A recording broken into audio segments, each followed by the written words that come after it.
Sabe aquela frase que a gente ouve e fala o tempo todo? Tudo tem seu tempo. Às vezes soa como um consolo, outras como um aviso, quase como um mantra. Pois é, hoje a gente vai um pouco mais fundo. Vamos desmontar essa ideia, olhar para a raiz dela e entender por que essa sabedoria, que é super antiga, talvez seja a mais importante que a gente precisa agora. Vamos começar essa jornada.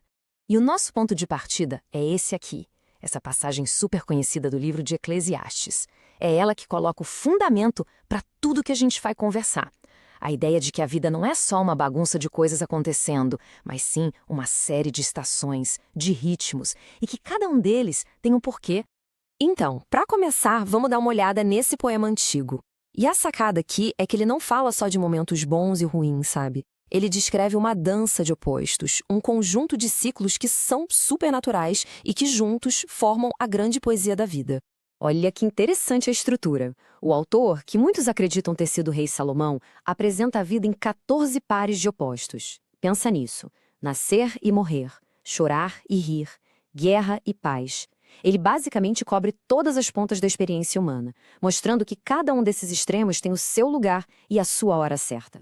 E o ponto central é este: cada fase tem uma finalidade. Mesmo aquelas bem difíceis não são à toa, não são vazias de significado.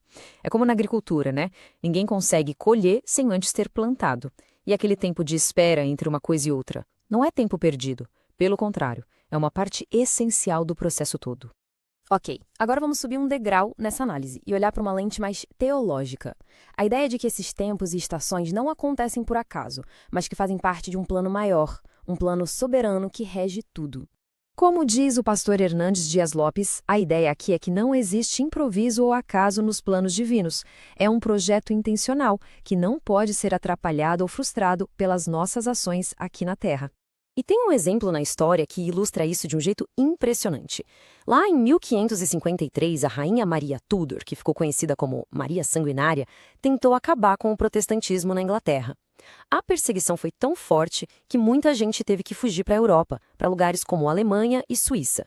Só que lá, eles tiveram contato com novas ideias teológicas. Aí vem a virada. 5 anos depois, a rainha morre e a rainha Elizabeth I chama todo mundo de volta. E essas pessoas, que voltaram com uma bagagem totalmente nova, foram a faísca que acendeu a reforma inglesa, um movimento que mudou Paris para sempre.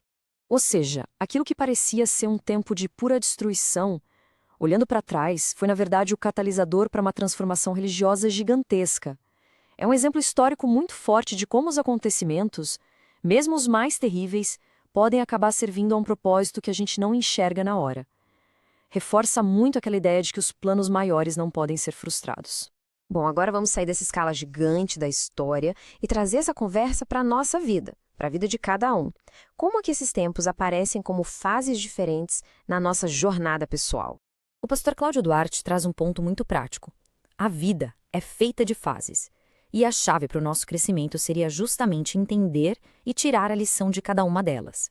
Quanto mais rápido a gente aprende o que precisa aprender, mais rápido a gente consegue seguir em frente, para a próxima etapa. A história de José na Bíblia é um exemplo clássico disso. Ele passou por fases completamente distintas.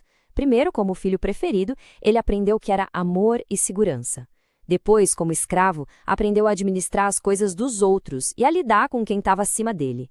Já na prisão, aprendeu a viver com o mínimo e de igual para igual com todo mundo. Cada fase, por mais dura que fosse, ensinou algo que era fundamental para o destino dele como governador do Egito. E essa frase é um resumo genial de tudo isso. Os momentos de sofrimento não são a história toda, eles são um capítulo, são pontuais. A vida, em sua essência, é abundante. Muda totalmente a nossa perspectiva, não é mesmo? Essa ideia de tempos pontuais nos leva a uma pergunta ainda mais profunda.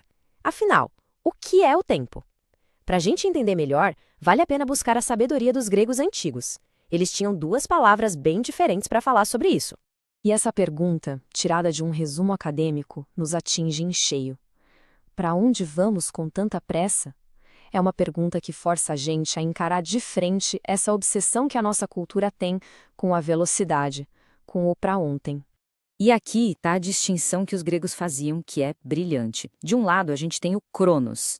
Pensa nele como o tempo do relógio, o tempo que a gente conta, que passa igual para todo mundo. É o tempo quantitativo.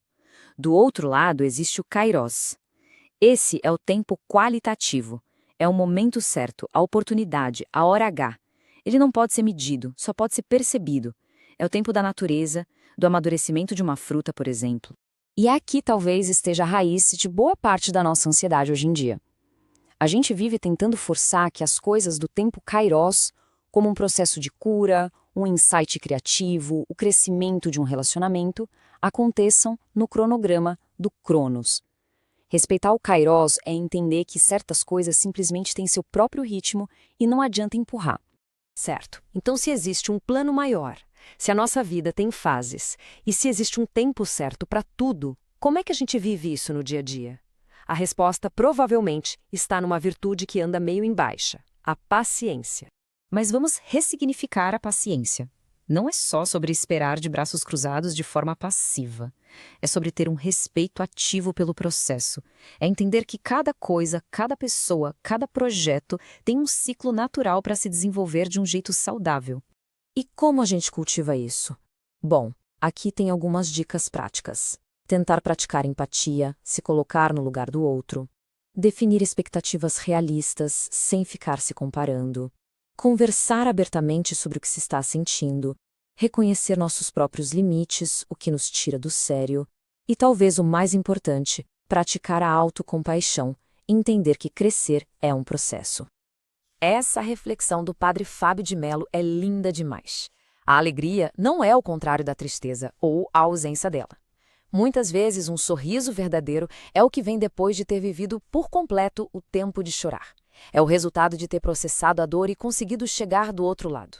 Um não anula o outro, eles se complementam. No fim das contas, a grande riqueza da vida talvez seja essa: saber saborear cada momento, respeitar o tempo e a jornada de cada um e conseguir apreciar a beleza que só o tempo consegue construir. Viver assim nos leva a uma vida com mais equilíbrio, mais significado e, com certeza, bem menos estresse. E para a gente terminar, fica essa provocação para pensar. E se o nosso maior problema não for a falta de tempo, mas a nossa própria pressa? E se essa urgência que a gente sente o tempo todo for, na verdade, que nos impede de viver o tempo certo de cada coisa? Fica aí a reflexão.